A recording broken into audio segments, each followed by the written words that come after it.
Sejam bem-vindos ao Assina Embaixo, um podcast da G4Sign. G4Sign, que é a maior empresa de assinatura eletrônica do Brasil e a única que conta com um ponto de autenticação integrado com o governo, o G4Sign Score.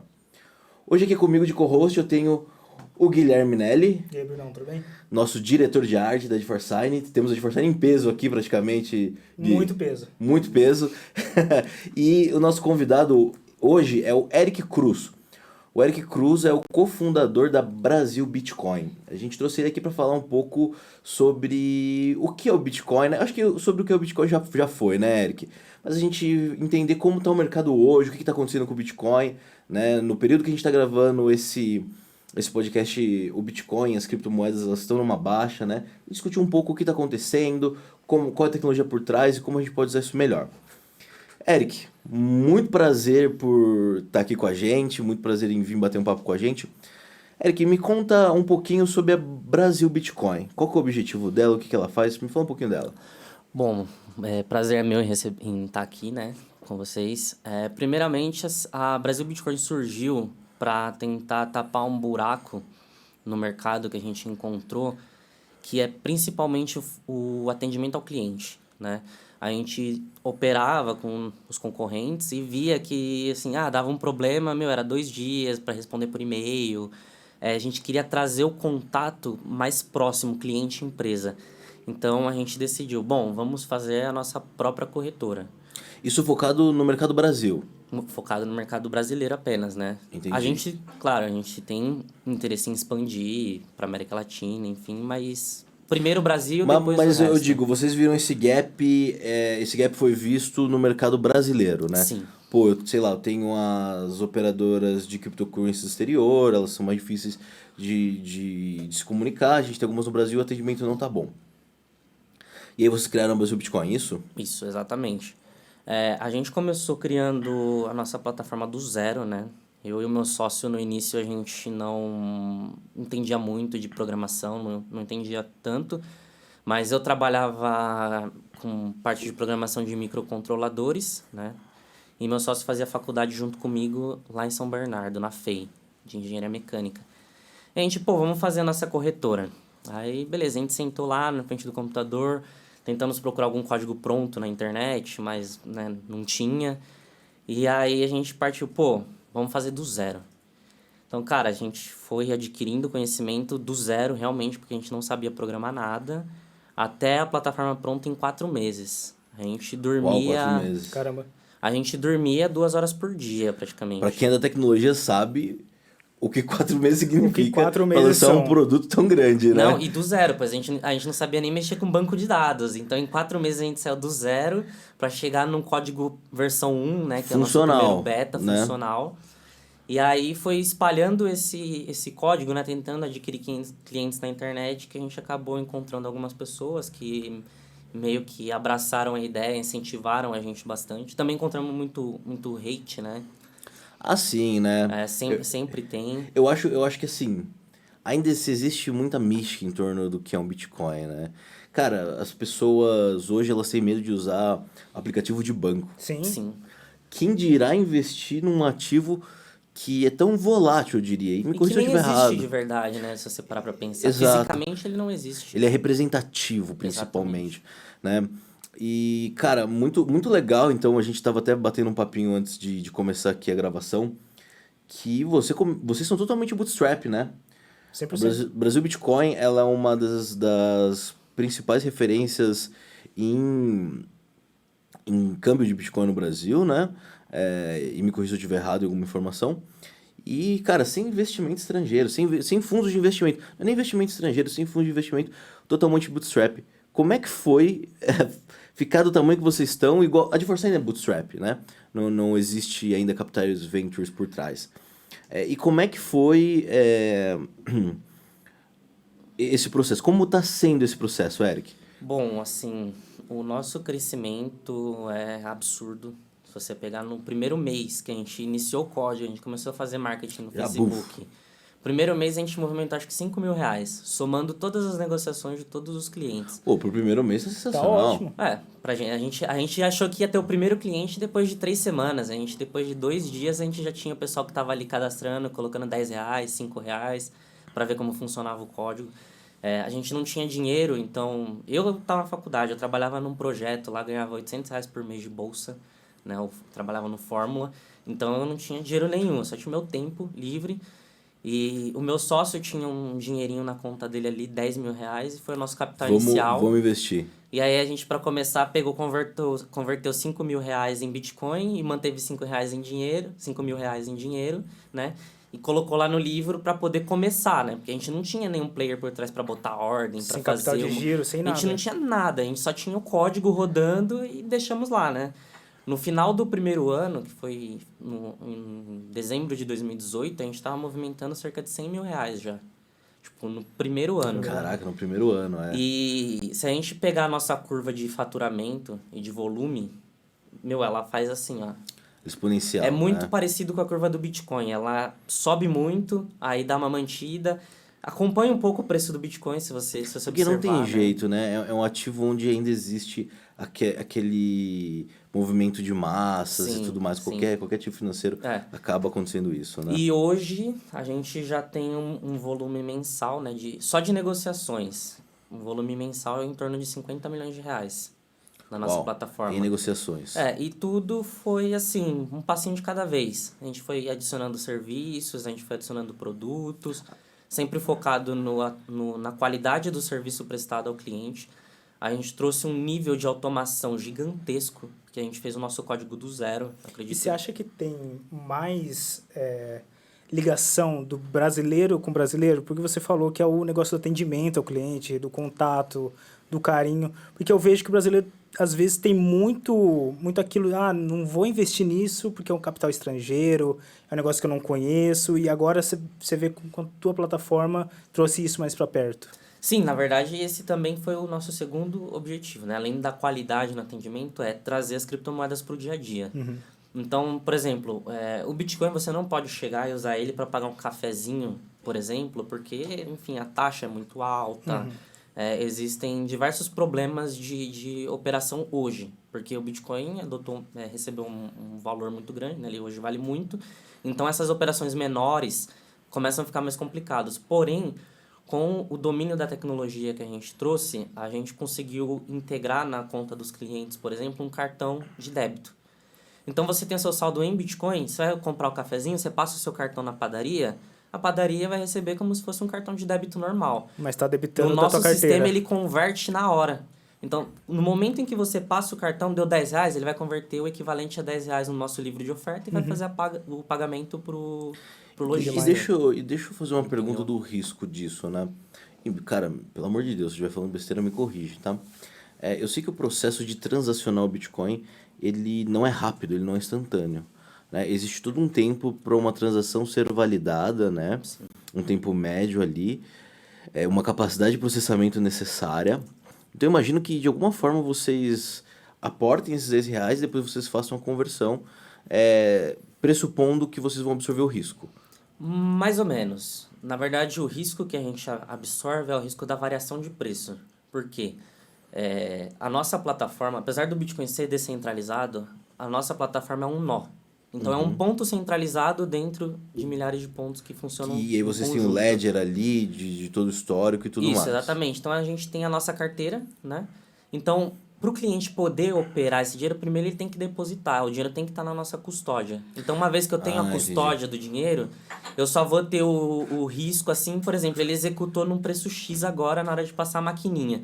Se entre a operação realmente ser efetivada e o momento em que ela foi autorizada houver uma variação de preço, a gente assume esse risco, entendeu? Entendi. Então, vamos supor que na hora que o cara passou o cartão, o Bitcoin tá X.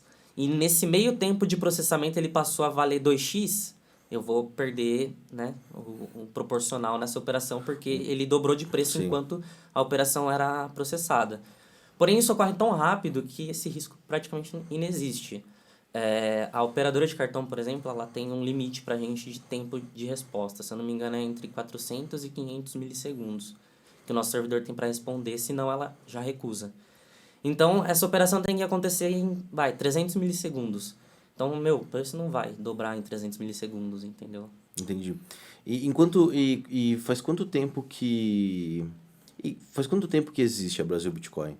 A Brasil Bitcoin, a gente começou o código em novembro de 2017, naquele pico que ele chegou a 70 mil reais, né? Foi o primeiro grande pico que ele deu. E a gente terminou o código em fevereiro. Então a gente iniciou o site, liberou para público em produção e começou a fazer anúncio mais ou menos lá pro dia 12 de fevereiro de 2018. 2018, então, cara, super jovem, né? Sim, Estamos são falando aí 4 de um anos, pouco né? mais de 4 anos. Igual de Forsythia. De Forsythia é engraçado, as histórias são muito parecidas. O nosso CEO, que é o Rafael Figueiredo, ele começou de Forsythia no sofá da casa dele. Sim. Ele fala isso em outros podcasts, né? Como você tá falando, é o que ele fala também. Eu tinha meu tempo ali para me dedicar. E hoje é de Forsythia e também é a maior empresa de assinatura eletrônica do Brasil. E é muito interessante ver isso, né? Eu acho que é uma coisa que, pelo menos eu, assim... empreender é difícil, cara. Você consegue Muito, Brunão. Vamos pensa agora, rapidinho. O que a gente vai empreender e faturar milhões, né? É difícil. E é muito interessante ver casos de empresas bootstrap que não tem nem capital venture por trás. Porque às vezes para você empreender, quando você vai com um planejamento de empreender, e aí você tem muito contato, sabe como funciona muito esse mundo de startup, você vai atrás de investimento e faz a coisa dar certo. Agora, pessoas que começam assim, como o Rafão, como o Eric, cara, é realmente muito difícil de ver conseguindo esse crescimento exponencial que a gente vê, né? E uma coisa, cara, eu fiquei meio impressionado, assim, até com o currículo do Eric. Cara, você é formado em mecânica, é isso? Mecatrônica? Mais ou menos, assim, eu sou formado técnico, né, em Sim. mecatrônica, então no ensino médio ali eu fiz integrado, então ao invés de fazer um ensino médio de 3 anos igual todo mundo, eu fiz um de 4, onde eu tinha misturado ali com as matérias normais, eu tinha matérias de eletrônica, então lá eu aprendi a programar microcontroladores, né, esse programa no PIC, não sei se vocês conhecem, depois Arduino, enfim, fui aprendendo. Eu comecei a programação com isso, então eu programava para ficar acendendo luzinha, mexendo no motor. Eu adorava isso, eu ficava em casa fazendo Se o tempo divertia, todo. né? Eu desmontava meus brinquedos todos, minha mãe ficava maluca, ela comprava aqueles carrinhos caros, aí chegava Você uma chegava lá, semana tava depois tudo tá tudo aberto, né? desmontado. Só as Destruído. peças. Ela Cara, brigava muito comigo. E como que tua mente migrou, assim, pro Bitcoin mudando, assim? Como que foi essa transição? Você já ouvia falar? Você já tinha algum investimento? Então, na verdade, eu conheci o Bitcoin em 2015 com o meu sócio. Meu sócio já mexia, né? Ele negociava em algumas plataformas P2P, que na época não tinha tanto. Ainda, tipo, existiam algumas corretoras no mercado, mas ainda com taxas muito altas, enfim. Então, o meu sócio, ele trabalhava basicamente com P2P. Eu não tinha acabado de entrar na faculdade e fui lá conversar com meu amigo na curiosidade, né? Perguntar, o que é isso e tal. Aí ele me mostrou, eu falei, tá, e como que eu faço pra comprar Bitcoin? Eu quero comprar. Aí ele, não, é muito complicado, depois eu te ensino, não sei o quê. Então eu falei, não, me ensina agora, eu quero saber. Aí fiquei enchendo o saco, ele me ensinou. Aí Beleza. você viu o quanto que era complicado e por que a gente precisava de uma... Exatamente. Aí eu comecei a criar gosto pela coisa, comecei a negociar junto com ele, a gente meio que montou, entre aspas, uma sociedade nessa época, mas fazendo alguns trades menores, né? Tinha acabado de sair do emprego para entrar na faculdade, então tava recebendo seguro-desemprego ainda. Então comecei a mexer com isso até meu dinheiro acabar. Aí perdi todo o meu dinheiro. Aí falei, não, beleza, mas continuei com isso na cabeça, né? Então a gente continuou entre 2015 e 2018, que foi quando a gente lançou, foram 3 anos, onde eu continuei a faculdade, fiz projetos, inclusive eu participei do projeto que eu comentei anteriormente, o Fórmula FEI. Lá a gente construiu um carro de corrida, né? E lá eu tava voltando a mexer com programação, porque eu queria ir para mecânica, né? Lógico, eu tinha um conhecimento de mecatrônica, de eletrônica, elétrica. E aí eu falei, bom, se eu fizer um curso de mecânica, eu consigo alinhar o que eu conheço de elétrica e eletrônica na minha cabeça e eu consigo montar alguma coisa bacana. Então, a minha ideia era fazer um transformer, basicamente. Aí, beleza. Aí, nesse Fórmula FEI, eu comecei a voltar um pouco, mexer com programação para poder fazer aquisição de dados do carro, pressão de pneu, se o carro está com problema, se não está, enfim, toda a parte de segurança também, de funcionamento. E aí um dia eu voltei da competição e aí o meu sócio chegou e veio falando com essa ideia de montar a corretora de criptomoeda. Então, foi aí que virou a chave, meio que de um dia pro outro. Eu tava focado em construir carro de corrida. No outro dia eu acordei programando uma corretora de Só um pouquinho Bitcoin. diferente, né? Meio que de uma hora pra outra mesmo. E uma coisa que eu queria perguntar, assim, até envolver o Brunão nessa, que... Cara, eu fui estudar um pouco antes de vir conversar aqui com vocês e eu, cara, esbarrei assim em blockchain. Pra mim é um negócio que não entra direito na minha cabeça, mas é um negócio que eu acho que vai muito de encontro com a nossa tecnologia. Até por conta das hashes e tudo mais. Cara, pra um cara assim, que não sabe nada, o que é blockchain, assim? Bom, Resumidamente. A pergunta clássica, né? Que todo mundo quer Exatamente, saber. todo mundo quer saber. Cuidado, meninos, cuidado, pais e mães, os filhos de vocês hoje só pensam em blockchain. Exatamente. bom, assim, de uma maneira bem rústica, bem simples, a gente pode falar que uma blockchain é um banco de dados comum, como qualquer outro banco de dados que você tem, um caderno que você tem uma tabela anotando quanto cada um recebe, pode ser considerado, entre aspas, uma blockchain, né, digamos assim. O conceito, o que difere a blockchain de um banco de dados comum? É a maneira de funcionamento, né? Por exemplo, o que difere um carro de uma moto? O carro tem 4 rodas, a moto tem 2 rodas. Basicamente, a tecnologia. Então, a blockchain ela consegue descentralizar a parte de registro de dados e, principalmente, evitar que esses dados sejam alterados por De qualquer alguma pessoa. forma corrompidos, né? Exatamente. Uma vez que a blockchain, né, ela armazena todos os dados. Então, se você tem um dado que foi inserido errado, você não pode simplesmente ir lá e tirar esse dado. Você insere um novo dado dizendo que o anterior está errado. Que houve uma correção, é. E aquilo ali está sempre ali. Exato. Fazendo uma analogia super simples, né? Porque tem gente às vezes que não sabe nem o que é banco de dados. Planilha de Excel. Imagina que você e mais 2 amigos seus têm vocês têm a mesma planilha de Excel compartilhada, né? Você tem uma planilha de Excel, eu tenho uma. Tudo que a gente faz é registrar essa planilha de Excel. Só que para eu, sei lá, transferir dinheiro para você e isso ser validado, o Eric precisa validar. Então, todo mundo tem acesso às informações de histórico das criptomoedas, né? Todo mundo tem acesso, é descentralizado. E a validação tem que acontecer por uma massa. Se eu não me engano, o blockchain tem que ser pelo menos 50% da rede de um dos nós que estão na rede. Então é como mais ou menos se fosse assim, todo mundo tem essa informação e para eu inserir uma informação que vai ser disseminada para todos que têm essa informação, uma parcela grande tem que validar na informação que eles têm distribuída do lado deles para garantir que isso é verídico. Sim. E por isso que é tão seguro, que é Basicamente descentralizado. depende de um consenso de diversas partes. Isso, né? e não tem um Isso. centro que está cuidando de tudo, né? Totalmente descentralizado. Exatamente. E é por nós, né? Que a gente Eles falam que, me corrija se eu estiver errado, viu, Eric, que o blockchain ele é instantaneamente auditável. Por que você quer auditar o blockchain? Pega o Ledger, né, que é o livrinho, que é a planilha onde tem tudo que aconteceu com o blockchain desde a primeira transação até hoje e fala audita. Eu acho que o grande ponto que muita gente critica sem saber é que por trás das carteiras, e você pode ter uma carteira anônima, existe o risco de você não saber quem está por trás daquela carteira. Sim. E aí que mora o perigo, né? Não o que aconteceu com o blockchain, mas sim quem está por trás daquela carteira. Falei besteira, Eric? Mas é assim, na verdade, isso é por conta da maneira em que o Bitcoin e algumas criptomoedas funcionam, mas o blockchain em si, na verdade, ele é, como eu disse, uma maneira de você registrar as informações descentralizada, entre aspas, podemos dizer, porque existem, por exemplo, blockchains centralizadas.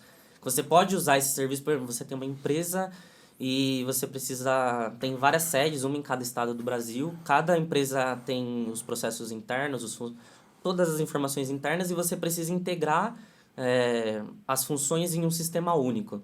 Então, ao invés de você deixar um banco de dados centralizado, onde todas as empresas de todos os estados vão acessar, você pode interligar todos eles com blockchain, garantindo o funcionamento de todos os dados daquela empresa em si.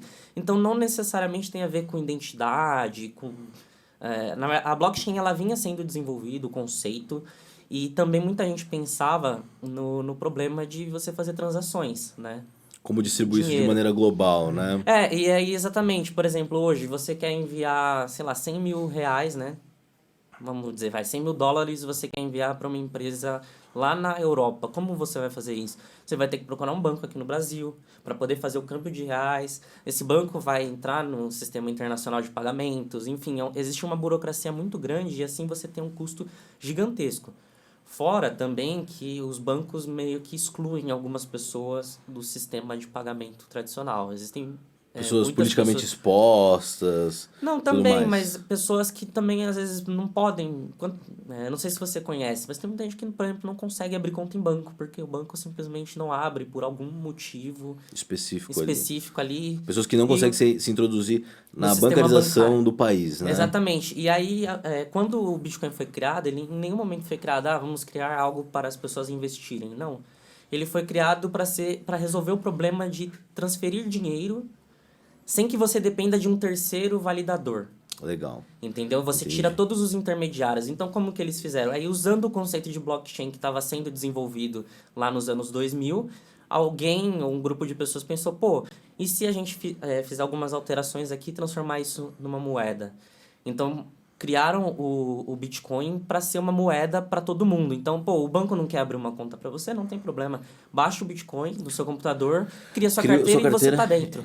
Você não Entendi. precisa enviar documento, você não precisa de autorização, você não precisa de nada. Você quer enviar o seu dinheiro para... Você quer enviar $1 milhão para outro país? Você entra na sua carteira e envia. Você não precisa ligar para gerente, você não precisa falar com o banco, você não precisa Só o pagar uso é totalmente imposto. auditável, totalmente transparente. O dinheiro realmente é seu. Por exemplo, o seu dinheiro que está no banco, que você abre lá o aplicativo do seu banco e vê o saldo, aquele dinheiro não é seu. Não é meu? Se o banco lá excluiu meu dinheiro, Aquele acabou. dinheiro é do banco. O Vou ter que banco te voltar dá andando, autorização de vou ter você... que voltar andando pra casa só hoje, um pixel ligado ou não ali, né? Então, o dinheiro que tá ali, que aparece no seu saldo do banco, o banco deixa você usar o dinheiro dele. É basicamente isso. O Bitcoin não. O Bitcoin, quando você é dono da sua carteira... O dinheiro é seu. O dinheiro é seu. Ninguém mexe naquilo a não ser você, entendeu? Então, ele surgiu para isso. Por isso também tem a parte dele ser anônimo, porque é meio que uma consequência disso, né? Se eu vou facilitar para você poder transacionar dinheiro comigo, eu não posso ficar exigindo muita documentação, porque senão não funciona, né? Sim, entendi. Então, na verdade, a blockchain é a base das criptomoedas. Muita gente confunde, mas assim, blockchain É o método, a base. não o objetivo. Exatamente. O blockchain é a base, é o veículo que foi utilizado para se chegar no fim, entendeu? Então, Cara, e muito legal essa abordagem do Eric. Eu nunca pensei dessa forma sobre o blockchain. Para mim, o blockchain era uma forma de transacionar moeda e fazer dinheiro com isso. Mas na verdade não, é uma forma de introduzir as pessoas na transação monetária a nível mundo. Mundial. Cara, chocante. Eu nunca vi, vou falar, nunca vi uma discussão tão boa assim. você rompe sobre blockchain. barreiras, né? De países. Você rompe barreiras, exato. Exato. E é que nossas referências hoje são muito fortes de ganhos e perdas baseado nas criptomoedas, né? E uma pergunta polêmica. Polêmica. Ih, Aí agora, falaram hein? pra eu não fazer perguntas polêmicas, mas essa é de boa. O que você acha sobre o criador do blockchain ali, Satoshi Nakamura, né? Você acha que foi um grupo de... Satoshi Nakamoto. Se foi... ele existe, Ele existe, se é não uma existe? pessoa Foi um só. grupo de pessoas. Porque eu tava vendo lá os commits que você viu no código de onde foi concebido o blockchain. Cara, os caras não dormiam, assim. Sim. Os caras mandavam código, sei lá, de meia hora, um negócio absurdo, sem horários de descanso. E aí tem toda uma romantização sobre o Satoshi ali, se ele é uma pessoa, se não é. Tipo se é um... Shakespeare, né? Não sabe se é um cara, se é 20. Vários, é difícil. E o cara sumiu, né? E ninguém nunca, e ninguém nunca, tipo, falou, não, sou eu. Tem uma galera pelo mundo que fala, não, sou eu. Mas nunca conseguiram comprovadamente justificar que eram de fato eles, né? Qual que é a sua opinião sobre isso? Bom, assim, eu acho que dificilmente o Bitcoin tenha sido criado unicamente por uma pessoa em todas as partes. Pode ser que uma pessoa teve a ideia, um insight, né, para começar. E liderou isso. E conversou com amigos e coordenou, porque realmente é um projeto muito grande para você fazer sozinho, né? Então, só que assim, existem muitos fatos relacionados a isso que, por exemplo, muita gente do corpo técnico, né, que entende de programação, vê a primeira versão do código do Bitcoin e fala que, assim, Satoshi Nakamoto, né, vamos falar dele como uma pessoa única, ele não tinha tantos conhecimentos, ou talvez ele ficou com preguiça, né, mas ele não utilizava muito de boas práticas de programação. Então, tinha diversas coisas no código ali que estavam incompletas ou escritas de alguma maneira que não era da melhor maneira... né? Não era da melhor performance possível.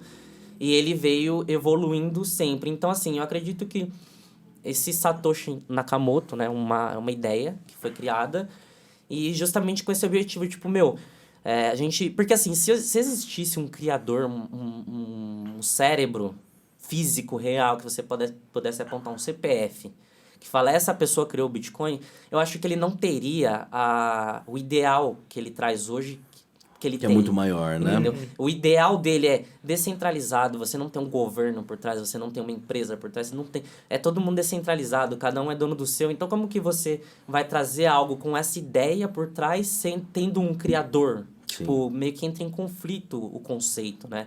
Então, eu acredito que essa técnica que eles fizeram de criar uma entidade que não se identifica foi a melhor maneira de apresentar o Bitcoin para o mundo, né? Sem falar que alguém é dono ou culpado disso, né? Exatamente. Muito Por exemplo, interessante. as primeiras moedas de Bitcoin que foram mineradas continuam paradas na mesma carteira até hoje, no bloco 1. Então... Que é a carteira, inclusive, do Satoshi, não é? que todo mundo vê e, tipo, ele não mexe. Ou seja, tipo, a pessoa que criou ou as pessoas que criaram poderiam aproveitar esse hype e liquidar e ficarem milionárias. Mas Cara, por que elas não fazem isso? Porque talvez essa não é a ideia. No objetivo dela. Entendeu? Não é o objetivo. Provavelmente eles criaram a carteira lá e rasgaram o resto. Uma vez você não anotou, não tem como recuperar. Exato. Entendeu? Mesmo que quisesse, mesmo que alguém quisesse, nossa, eu participei do projeto no começo, eu vou recuperar aquelas moedas lá. Só que se eles rasgaram o acesso às chaves, não tem como. E uma coisa que você falou, que eu queria que você explicasse direito pra gente, cara, isso aí de minerar Bitcoin. O que é esse negócio de minerar? É tipo um Minecraft que eu entro lá e saio E quebra batendo? bloquinho? A mineração do Bitcoin, o pessoal usa esse nome para facilitar o entendimento, né? Porque quando o Bitcoin começou, muita gente começou a fazer a analogia do Bitcoin com ouro, e o ouro você minera, então, Ah, para entendi. manter a analogia, usaram isso. Mas nada mais é do que a mineração são as confirmações das transações, é o consenso que ele comentou anteriormente. Então, dá pra gente imaginar, para contextualizar, a gente aprendeu, por exemplo, equação de segundo grau na escola. Uma função do segundo grau, você sabe que o x pode ter dois valores possíveis. O sistema do Bitcoin, a gente eleva isso ao infinito, então não é x elevado a 2, é x elevado ao infinito. Então, todos os blocos, cada bloco minerado é um valor de um x, entendeu? É um resultado possível e todos eles têm que ser igual. Se você alterar algum dado em algum bloco anterior, ou você fizer algum Toda valor cadeia errado invalidada, depois, né? ele não vai dar o Ele valor não para valida. satisfazer aquela equação. Então, a mineração nada mais é do que você resolver a equação que insere todas aquelas transações que estão no pool esperando para serem confirmadas. No livro, A equação né? que vai resolver e manter como que se diz? A consistência do código, né? Do livro, Da da cadeia função. dos Então, acontecimentos. é tipo, eu tô cedendo o meu hardware e meu software para ajudar o calcular e sistema de manter a blockchain integridade. para manter Exatamente. aquilo. E aí a mineração fica onde? Quando você consegue concluir esse desafio e incluir as transações no bloco, você recebe uma recompensa, que é uma parte dos bitcoins que ainda não foram mandados para circulação, né? O Bitcoin tem um limite de 21 milhões. Então, hoje, se eu não me engano, é em torno de 19 milhões. 20 Tá muito milhões, próximo. alguma coisa O assim. Bitcoin tem uma quantidade fixa de moedas que Que a ele vai própria rede gerar, disponibiliza. Então, à medida que você valida as transações nessa cadeia, ele vai disponibilizar uma moeda ou uma fração de moeda para esse acontecimento. Só que à medida que ele distribui essas moedas, ele vai vai ficando mais complexo, então você vai precisar de mais potência de processamento para conseguir validar e receber essas moedas distribuídas.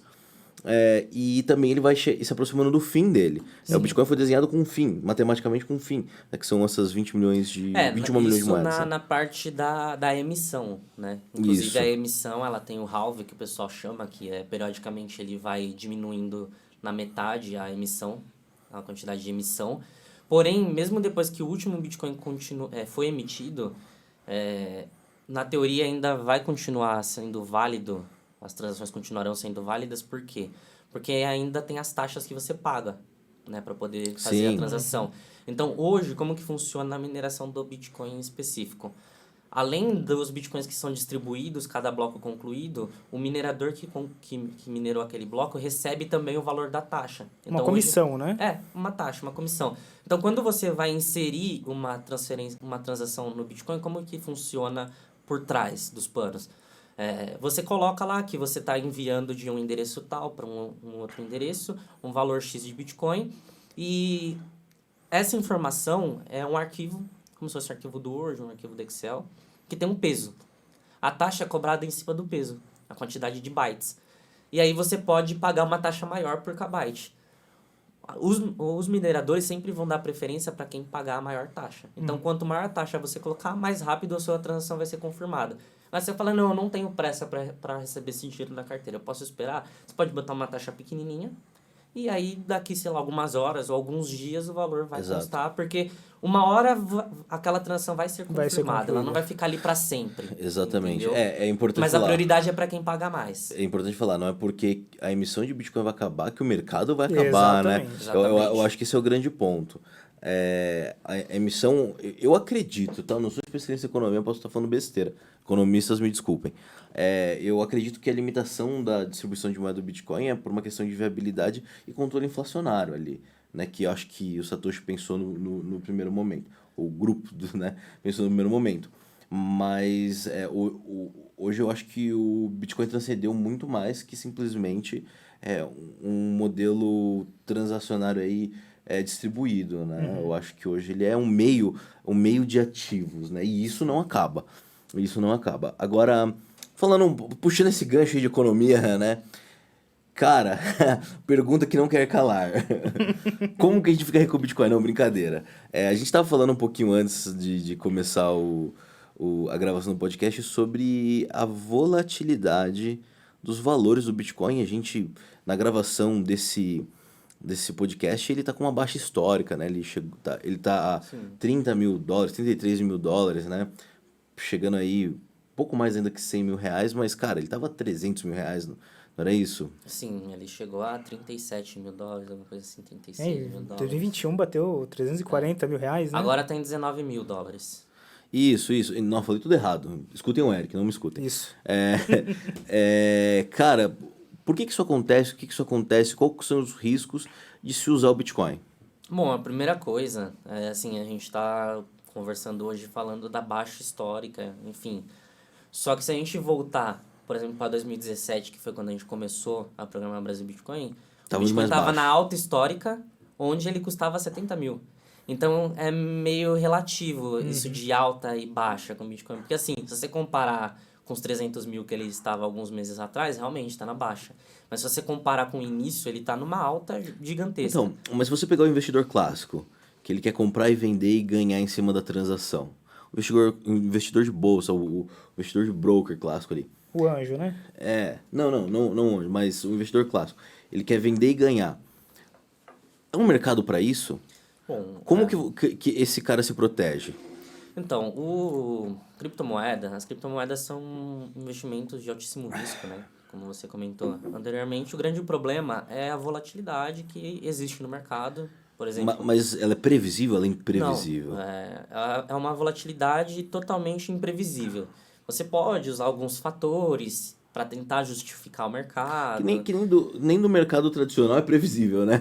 Mas assim, o Bitcoin ele é como se fosse o mercado tradicional, só que com mais aleatoriedade. E é mais inclusa. rápido também, né? Porque como eu tinha dito anteriormente também, o Bitcoin ele não é algo palpável. Então, por exemplo, você vai investir nas ações da Magazine Luiza. Você conhece a Magazine Luiza, né? Você conhece, você tem uma loja da Magazine Luiza que você pode ir lá comprar um eletrodoméstico para sua casa. O Bitcoin não, você não sabe quanto ele realmente vale. Será que esse 100 mil ele tá super valorizado ou será que tá subvalorizado? Não tem como você saber isso, entendeu? É uma coisa muito difícil de você prever. E assim, existem pessoas que procuram motivos, mas eu gosto de falar que assim, existem muitas pessoas que procuram significado em coisas que não tem. Então, por exemplo, existe um site que mostra, por exemplo, a relação entre quantidade de pessoas que, sei lá, que compram um imóvel com a quantidade de filmes lançados pelo Keanu Reeves. Eu vi. É um site que faz correlações estatísticas que não fazem sentido, mas existem. Se você olhar o gráfico, você fala, não, então, se ele lançar mais um filme, então as pessoas vão... Não, mas não tem nada a ver uma coisa com a outra. Então, sempre que vem algum analista falar de mercado de Bitcoin, eu vejo basicamente isso. A pessoa está tentando usar acontecimentos ali para tentar fazer uma correlação que não necessariamente faz sentido. mas naqueles números ali, naquele momento, naquele recorte, talvez faça, entendeu? Então, realmente, é 100% aleatório. Porém, a gente tem um outro ponto que a gente tem que tocar, quando a gente fala do risco, né, das criptomoedas. Por exemplo, as ações da Magazine Luiza caíram mais de 70% Despencaram, recentemente. né? Sim. Despencaram. O Bitcoin, apesar dessa queda, passou pouco mais de 60, não chegou a 70. Ou seja, quem investiu na Magazine Luiza perdeu mais dinheiro do que quem investiu Bitcoin. em Bitcoin, entendeu?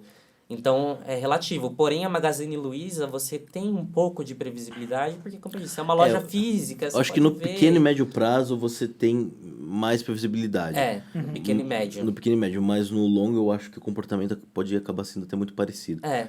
Inclusive, exatamente. é que o Bitcoin não é tão velho para fazer análises temporais muito longas, né? Mas, O negócio explodiu há porque menos de 10 conforme anos. o mundo vai andando. Por exemplo, na teoria, se você for analisar teoricamente apenas, o caso recente, por exemplo, da guerra, na Ucrânia com a Rússia. Teoricamente, o Bitcoin deveria explodir, porque a Rússia foi removida do sistema internacional de pagamentos e ela tem pagamentos a fazer. Por exemplo, e o Bitcoin é um caminho para isso. Recentemente saiu uma notícia que desde 1918 a Rússia deu o primeiro calote na dívida externa dela. Por quê? Porque ela não consegue pagar as pessoas que devem, Então, hoje em dia porque ela não tem congelados acesso pelo ao mundo, dólar. Ela poderia procurar esses credores e falar, ó, eu não vou pagar em dólar, vou pagar em Bitcoin, pode ser? Só que esses credores vão querer receber em Bitcoin? Então, é isso que é complicado. Teoricamente, o Bitcoin deveria valer muito, porque a Rússia, tá bom, vocês estão me tirando do sistema internacional, eu vou usar o Bitcoin. Vou adotar esse outro aqui. Eu vou usar o Bitcoin. Gente, quem quiser negociar comigo, usa o Bitcoin. Mas na prática não é isso que acontece, entendeu? A Rússia também é um dos países que mais tem reserva de Bitcoin no mundo, e mesmo assim eles não foram por esse caminho, porque é tudo muito mais complexo do que isso. Então, realmente, assim, no curto e médio prazo é muito mais fácil você analisar ações de uma empresa ou até mesmo títulos de governos. Mas no longo prazo não faz tanta diferença. E a volatilidade é normal, assim como é do mercado tradicional. Entendi. Entendeu? E uma pergunta, eu acho, pra gente arrematar aqui toda essa discussão. Não sei se tem alguma pergunta específica aqui. Cara, eu tenho, mas eu acho que vai ser a mesma que a sua. Vamos ver. Eu tô curioso aqui. Cara, como que a gente pode trazer essa realidade da descentralização do dado, da democratização do acesso a essa informação?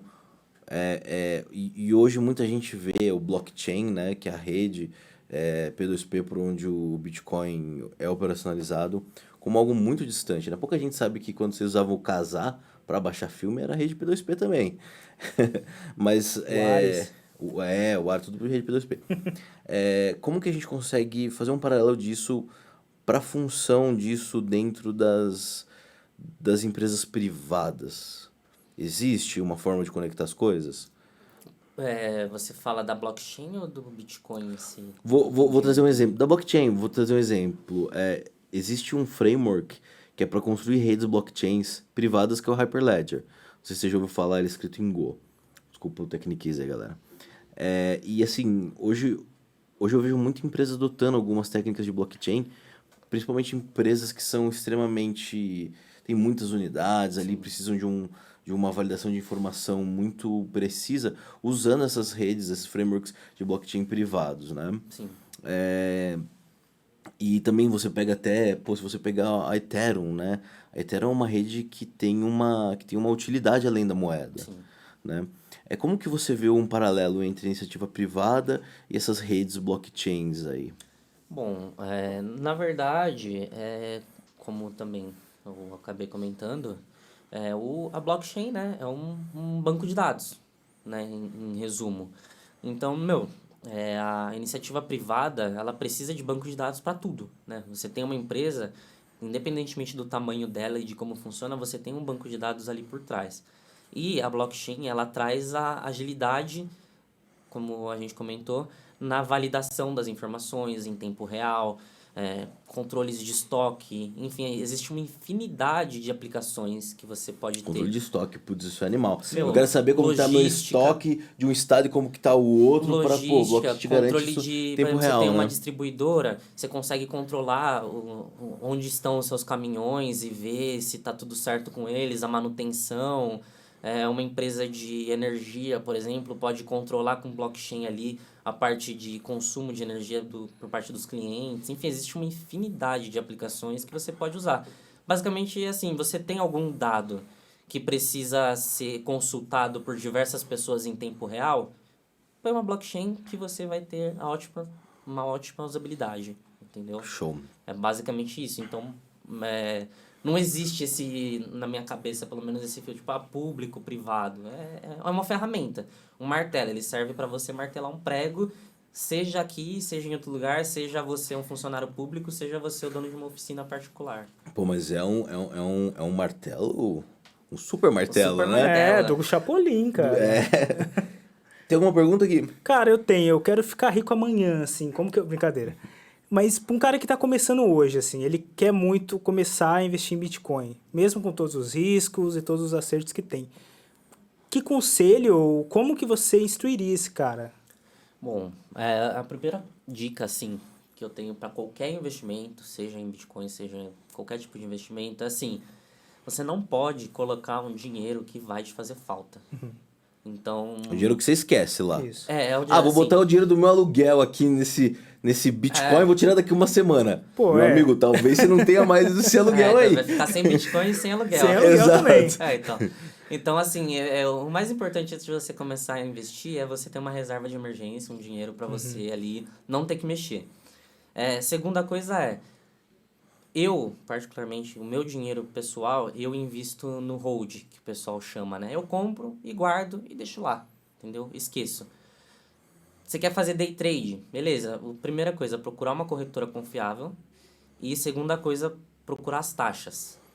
Porque muitas vezes você vai fazer algumas operações e as taxas das corretoras acabam comendo todo o seu lucro e aí acaba não valendo a pena o seu day trade, né? A não ser que você faça dentro de uma plataforma específica. Então, as principais dicas primeiro, não colocar um dinheiro que vai te fazer falta. E a segunda é pesquisar muito sobre o mercado, sobre as empresas que você está colocando seu dinheiro. Porque até mesmo corretoras, pode ter alguma corretora que, sei lá, ofereça algum produto de investimento, algum serviço de investimento. Você tem que dar uma olhada para ver como que funciona isso exatamente, entendeu? Se alguém te prometer que você vai ganhar um valor X... Você tem que entender de onde vem esse dinheiro, porque não tem mágica. Tem muito golpe, né, Não tem cara? almoço grátis, né, Cara, mano? o que mais tem é golpe do blockchain, o cara fala, não, me deposita aí 30 mil reais que todo mês você vai tirar R$1.000. O cara tá num Exatamente. esquema de pirâmide que ele nem Robôzão entende. do Pix, boa história. Meu Deus do céu. Exatamente. Então, assim, primeira coisa, você tem que entender de onde vem o dinheiro que você tá ganhando. Porque se o dinheiro que você vai receber não faz muito sentido, a origem dele, tipo, você vai me dar aqui, eu vou te dar um rendimento mensal de 2% ao mês. Mas o que você vai fazer? A trade de Bitcoin. Tipo, não dá pra você me prometer 2% ao mês com trade de criptomoeda, porque ela pode simplesmente cair. Exato. Então, tipo, já não acredito no que você tá me falando, entendeu? Então, assim, basicamente você tem que estar sempre atento pra ver se faz sentido o que você tá fazendo. Infelizmente, tem muito golpe, principalmente envolvendo criptomoeda. E Porque ninguém entende direito, o cara fala qualquer coisa, o cara, vou acreditar. O caso do farol do Bitcoin lá, famoso, Exatamente. perdeu dinheiro. O cara falava, não, invisto em Bitcoin, te garanto. Cara, no final o cara pegava o dinheiro de que recebia um, dava pro outro, aí recebia mais, dava pro outro, aí uma hora acabou. Sim, e principalmente quando o mercado tá em alta, o Bitcoin vem subindo, como ele veio fazendo nos últimos anos, você consegue manter esse esquema mais tempo, por quê? Porque o dinheiro que colocaram ali no começo meio que aumentou, então você consegue pagar mais gente para entrar na sua pirâmide. Então, você consegue expandir isso muito mais. Então, assim, investimento é uma coisa... Você tem que ser muito responsável com o seu dinheiro. É uma coisa que você tem que pensar muito bem. E, assim, com certeza você ganha dinheiro, você trabalha muito para conseguir o seu dinheiro, então você tem que dar valor para ele. Então, não coloca ele em qualquer lugar, pesquisa muito bem. Começa devagar, né? Isso. Exatamente. Começa com uma liquidez diária pra você tirar rápido, você precisar pagar o aluguel. Faz um negócio... Exatamente. Você quer ganhar muito dinheiro do nada... Você tem duas opções. Ou você vai ter uma sacada, alguma ideia genial e alguém vai comprar essa ideia. Você vai ganhar muito dinheiro do nada. Ou você vai perder o seu dinheiro. Porque não tem como você, tipo, tá hoje na sua vida normal. De repente, amanhã você vai abrir um site, vai começar a comprar e vender Bitcoin e vai ficar milionário. Não é assim, Principalmente tendo pouco dinheiro. Não é assim, são casos muito raros. Na verdade, assim, a chance de você perder esse dinheiro é infinitamente muito maior. É um pouco maior. do que de ganhar. Que nem muita gente, por exemplo, pergunta, a gente até brinca lá na empresa, tipo, quando alguém pergunta, fala, como que eu faço pra ficar milionário com Bitcoin? A gente fala, só você investe 1 bilhão. Não, volta no tempo e compra 50 mil do cara. Não, então você investe 1 bilhão, aí você perde tudo e fica milionário, Isso, entendeu? maravilhoso.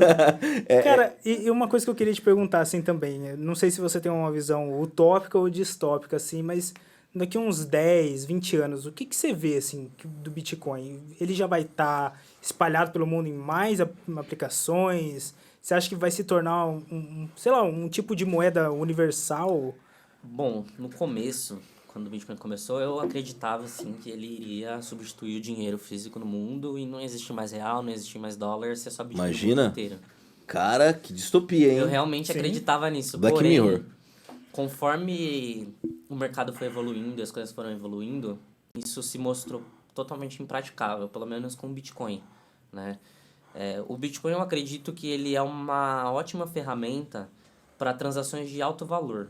Então, eu acredito que daqui 10, 20 anos, talvez, se o Bitcoin ganhar aceitação, você vai ver, por exemplo, os clubes da Europa não vão contratar o Neymar por não sei quantos bilhões de euros. Vai ser por Bitcoin. Ele vai contratar por, sei lá, 1.000 bitcoins, entendeu?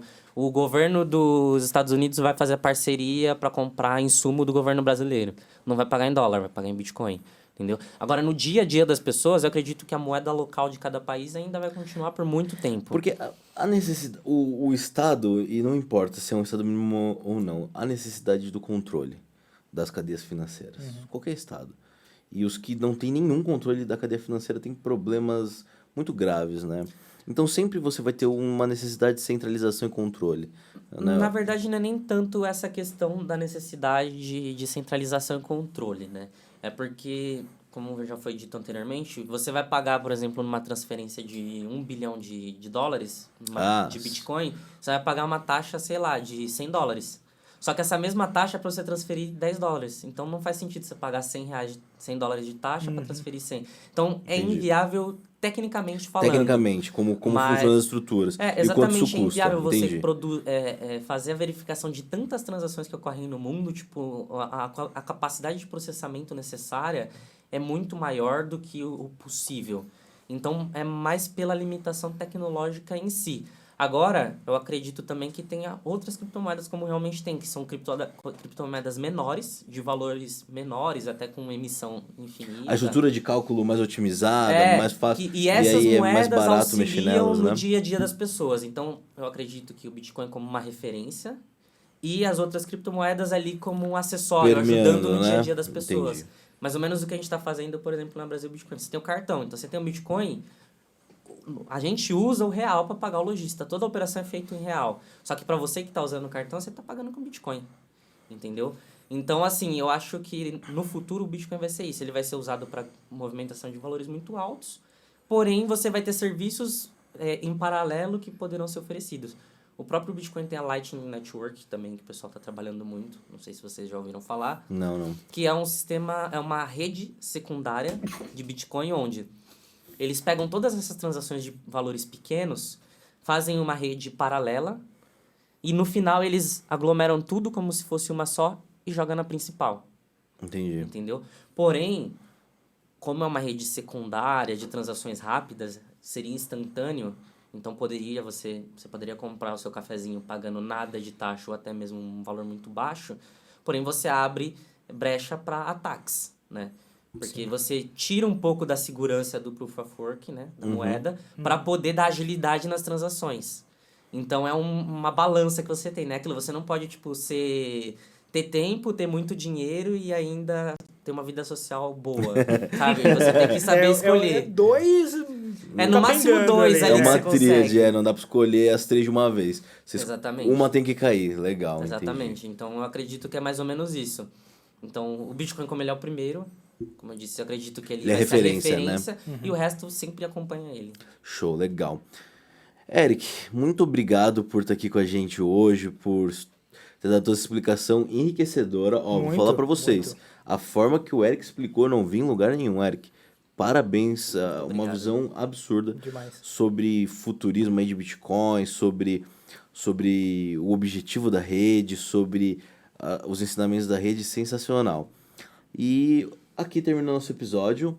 Obrigado de novo, Eric, e sigam a gente nas nossas redes sociais, interajam com a gente, comentem aí no nosso podcast. E por hoje acabamos mais um Assina Embaixo da GeForce Sign.